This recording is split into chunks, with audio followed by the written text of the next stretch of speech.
Thank you, Dr. Mustafa, for that amazing lecture. I wouldn't call it lecture. It was very, very powerful. I'm sure a lot of you have questions directed to Dr. Mustafa. We're going to go through the three morning speakers and then have a combined question and answer session after the third speaker. Our next speaker for today is Dr. Adeel Malik. Dr. Malik is a research fellow in economics at the Oxford Centre for Environmental Studies at the Department for International Development at Oxford. Dr. Malik's previous research affiliations include the Centre for International Development at Harvard University, the World Bank, the Saïd Business School, and Oxford University. He's a development macroeconomist by training and conducts empirical research on issues of growth, fluctuations, and political economy. He teaches courses on the political economy of institutions and development, the political economy of the Middle East and North Africa. Today, his talk investigates the historical roots of divergence in patterns of development in Punjab to provide a new perspective on the interface between geography, colonialism, and society. I welcome you, Dr. Malik.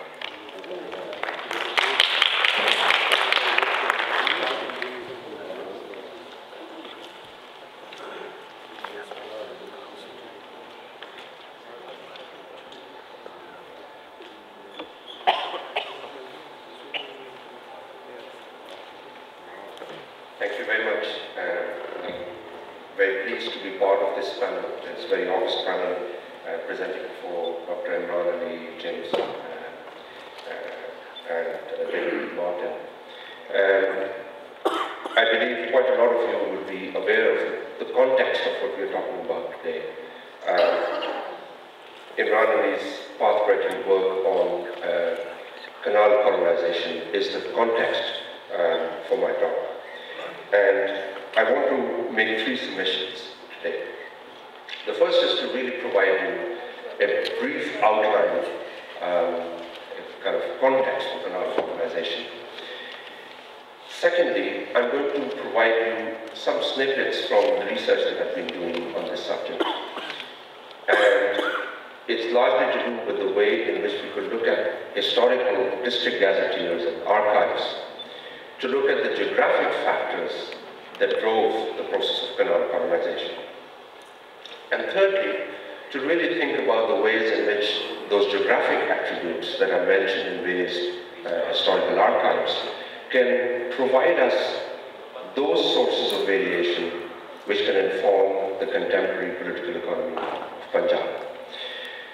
Now, this is very much inspired from the kind of argument that Imran made about canal colonization as that major natural experiment of history which continues to inform Pakistan's political economy of underdevelopment.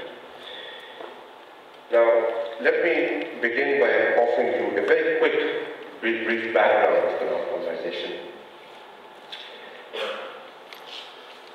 In the historical development, you can really divide these construction of canals in three stages. There's the pre-British period, in which there was reliance on wells, wheels, inundation canals that would typically run according to flood cycles.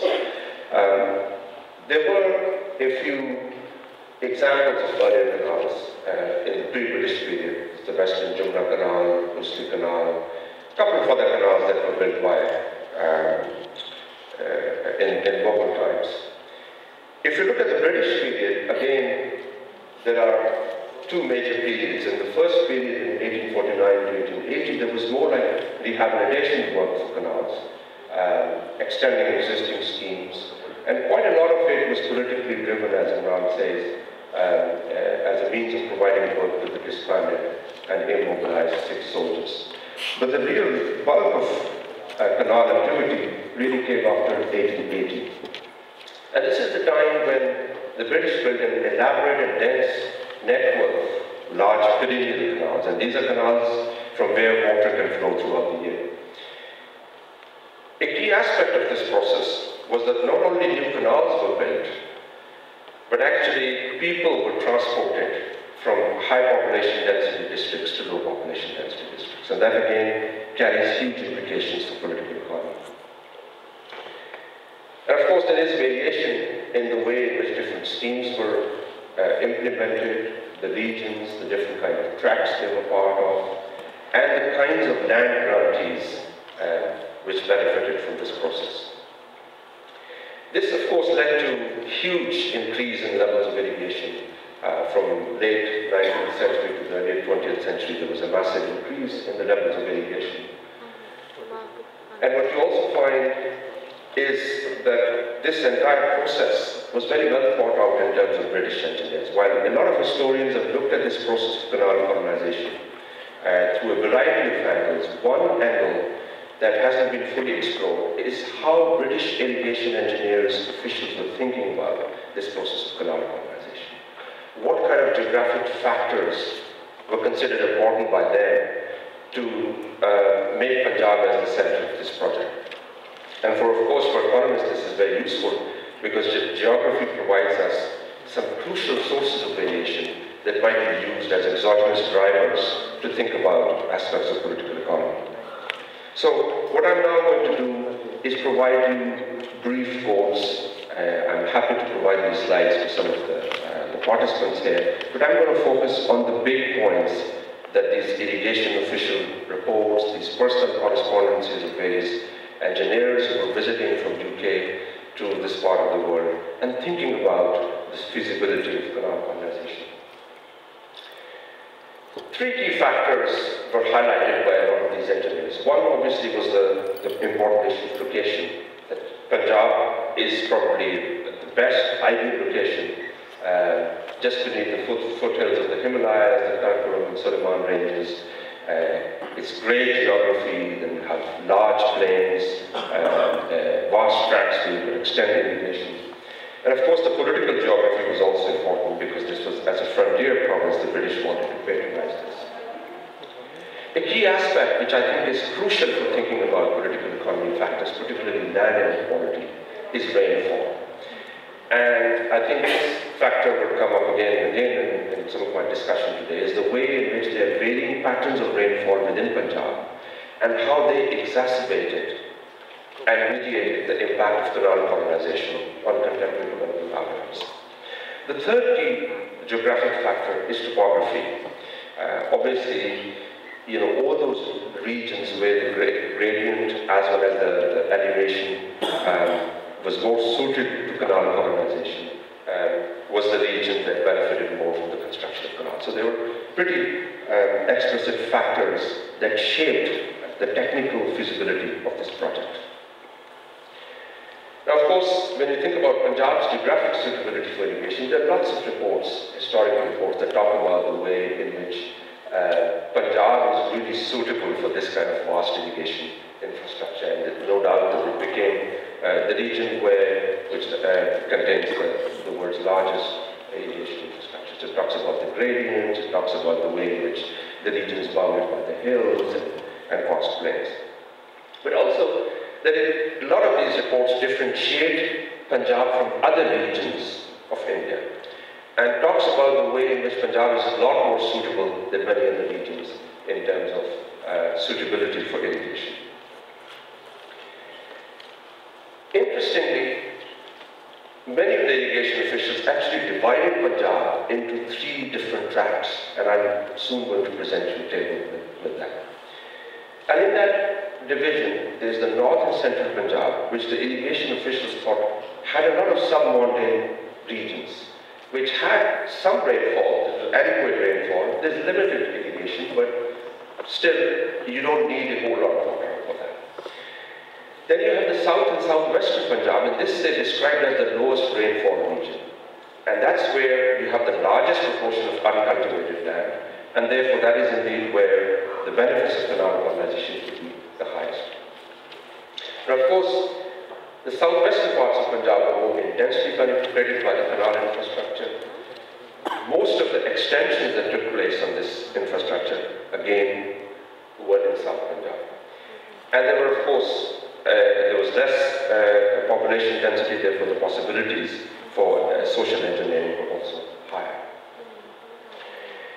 So if you look at these three tracts, they divided them as the secure tract. This is the tract with mountain, sub-mountain region. Quite a lot of it was at that time NWFP being part of it. And then you have the rainless tracts, which is largely south and southwestern parts of Punjab. And then the insecure tract, which contained a lot of eastern Punjab. This is where rainfall is more variable, and canal colonization can actually provide you greater security in terms of agriculture. And this kind of initial characterization by irrigation officials is quite useful because I think it gives us a perspective on the way in which actually the impact of canal colonization, in my opinion, in terms of poverty, inequality, political patterns, is probably likely to be strongest in the rainless regions because this is where canal colonization would create windfall economic and political gains. Now, when you think about rainfall, it's a pretty important factor in irrigation reports. So if you look at the total, one of the key insights in these reports is the way in which they describe how, as you move away from the Himalayas, obviously rainfall decreases. And as rainfall decreases, patterns of land inequality increase as well. And that actually comes from various irrigation commission reports, settlement commissioners, who are talking constantly about these varying patterns of rainfall and the suitability for canal colonization. An interesting aspect of these reports is that unlike the global literature that talks about the way in which soil suitability could be a key concern for irrigation, actually much of this literature talks about the way in which soil is suitable almost across all parts of Punjab. There are very limited differences in terms of soil suitability. So all that you need for irrigation is to make sure that water reaches those areas. So what this reading of this literature suggests is that if one wants to look at patterns of land inequality, political inequality, underdevelopment, maybe regions that are farther from the Himalayas, more rainless they are, the more profound is the impact of canal irrigation. Because clearly, these are the regions where there was a lot more land to be cultivated, there was a lot more crown wasteland. And these are regions where canal colonization would constitute as a windfall economic gain for local elites, and therefore could also entrench patterns of economic as well as political inequality. Now, my contention is that you have these high rainfall regions within Punjab, relatively low levels of land inequality, and therefore lower impact of canal colonization. If you look at one of the very few reports on land inequality in colonial Punjab by Campbell, it actually says the same thing. It says rainfall is a key driver of land. The low rainfall regions, this is where you go, as you go south, you have these low rainfall regions. They have traditionally high levels of land inequality, and that would mean that the impact of canal colonization on political economy is probably going to be more pronounced. So, the hypothesis that I want to explore in this project is to really think about whether canal colonization converted land into a coveted economic and political asset, kind of reinforcing land inequality and entrenching existing inequalities, pre-colonial inequalities. Now we have a lot of work. Imran has already provided enough outline of some of this argument by arguing how this entire process of canal colonization was actually accompanied with key pieces of legislation and patterns of land grants that strengthened the upper segments of the hierarchy, influential political families, and in fact, military as well. Now, of course, you could see this was indeed a windfall gain, because if you look at the average price per acre of cultivated land, it shot up tremendously from late 19th century to the early 20th century. So the price of land was, especially cultivated land, was rising with time. And of course, the Land Alienation Act in 1900, as well as a lot of these pieces of paternalistic legislation that were accompanied with this process of canal colonization, obviously strengthened inequality, because Land Alienation Act essentially forbade the sale of land to non-alien castes. So who was to be considered as part of the alien caste is important. And what Imran talks about is the way in which it basically was driven by three factors: political entrenchment, revenue extraction for the British, as well as the recruitment base for the military. Because while in early to mid 20th century, Punjab contained less than 10% of the total population of British India, but contributed more than half the recruits in the Indian Army. So this is a fairly well-established fact that historians have provided us with. What's interesting in this context, however, is to think about this rainless track and why canal colonization might have actually resulted in a deeper imprint of this rainless region. This was the part of Punjab which obviously had a greater penetration of canals. There was very limited cultivation prior to this, so this was a really windfall economic gain. Very little population density before canal colonization, 4 times lower than eastern Punjab. And of course, this whole process also meant that there was a movement, a mass movement of people, and many of them were, as Imran has written and spoke, were from particular castes. Now what I'm going to do is really provide you some of the stylized empirical evidence. None of this is causal evidence, but provides you some empirical patterns that might motivate this study a bit more. Firstly, to think about, to really provide you some evidence of how rainfall patterns are actually linked to land inequality in Punjab. So here is a scatter plot. We have, firstly, data on land inequality is extremely sparse. It's not very well collected, obviously for political reasons. So this is a variable from agricultural census which provides you individual holdings rather than family holdings. Still, it provides you some basic trends. This is rainfall in 1931, and in 1960s is a measure of land inequality, proportion of households who have greater than 60 acres of land. It's a clear negative link. I think a more interesting variable to look at is the one that I was able to construct through NARA, which is all these, they looked through these 92 million records and identified all those people who self-classify themselves as Muzara or landless tenants. And this is less a measure of land inequality, more a measure of landlessness, which is a very crucial dimension of land inequality policy. So again, you see early rainfall and then proportion of landless tenants in late 2000s. These low rain regions that are characterized as low rainfall in British District Archives. Much of this rainfall data is from the British District Archives. Are actually extremely landless by the end of the late 2000s. So again, those patterns kind of persisting. What you find is, again, this is a variable proportion of land that is irrigated by canals in 1931. So this data comes from the district gazetteers as well as the census reports from the British Times.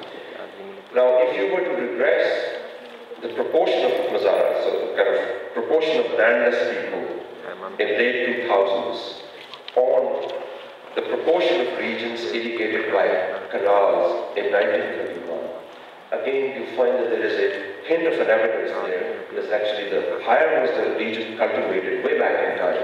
This doesn't take into account all the extensions of irrigation that took place after independence. Still, looking at the pre-partition data and linking it with late 2000 data, you find that the regions that were more heavily penetrated by canals actually have higher levels of landlessness today, greater levels of land inequality. And of course, land inequality matters for us. Why land inequality matters? Because land inequality is one of the most important drivers for development outcomes in Pakistan. So here is this growth of literacy from 1931 to 1990. All those regions that have higher levels of land inequality have actually witnessed the lowest growth of literacy. This is a plot from some of the work that I've done with religious Buddhism shrines. And again, you look at literacy over 10, there's massive negative, very strong negative relationship between landlessness and illiteracy. And this again is a very powerful piece of evidence you have here of the enduring impact of land inequality. Now, why could this be the case? Because the rainless regions were also the regions which contained, according to the British, the largest proportion of uncultivated land.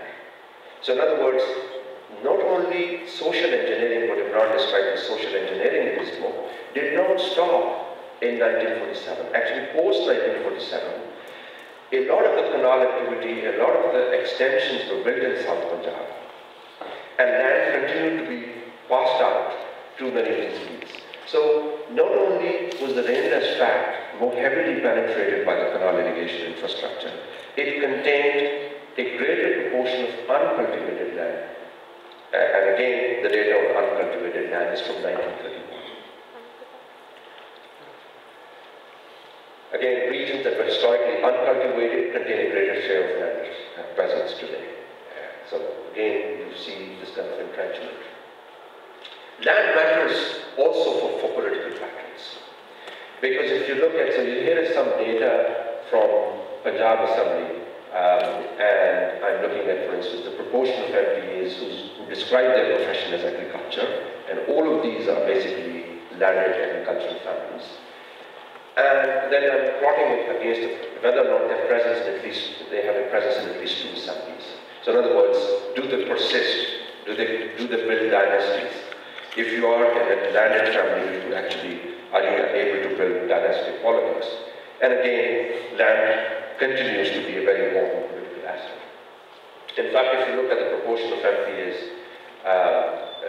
and this is data, by the way, over the last 30 years, you find that again, from the rainless tract, South and West Punjab, you have about 70 to 77% of the members of provincial assembly who describe themselves as agricultural men and families. They have a greater proportion of MPAs who have had presence in at least 2 assemblies, or who have relatives, so they kind of build dynasties in politics. So again, land inequality not only matters for shaping patterns of literacy, but also in terms of shaping patterns of politics. So, just to wind this up, we are talking about a process whereby there were certain key geographic factors, the key sources of geographic variation within Punjab that motivated the construction of canals. They were probably exogenous. They were recognized by British engineers as key aspects in the technical feasibility of the project.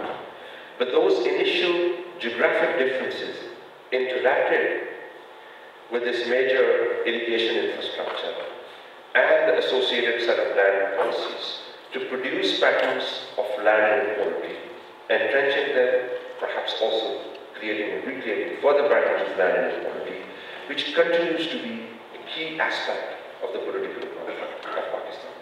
And in fact, those of you who are following debates about one of our former military generals receiving large tracts of land just outside Lahore, it's again a continuity from that process, because if you were a soldier from Bengal, or if you were a soldier from other places, you may not get land. It was not a right. But if you are a recruit from Punjab and you are hurt or you die in World War, you are actually given a land grant. And that colonial policy continues to this day. So much of the land debate that we are having today about some of the military personnel actually owning large tracts of land and given those rights. Many of those laws were actually made in the British times. And the initial policies for patronizing military and landed elites continue unabated. So you're talking about this major national experiment in history, this irrigation, the build-up of irrigation canals, which has created path dependence, long-run patterns of continuity, which need to be studied more carefully. Now, Imran, in a sense, lifted the veil from the subject, lifted the curtain, by actually talking about a process that was agriculturally very productive, but socially and politically very conservative. But there need to be a lot more empirical studies that actually look at those canal-irrigated regions and systematically document patterns of political and economic development that are shaping Pakistan's development today. I'll finish there.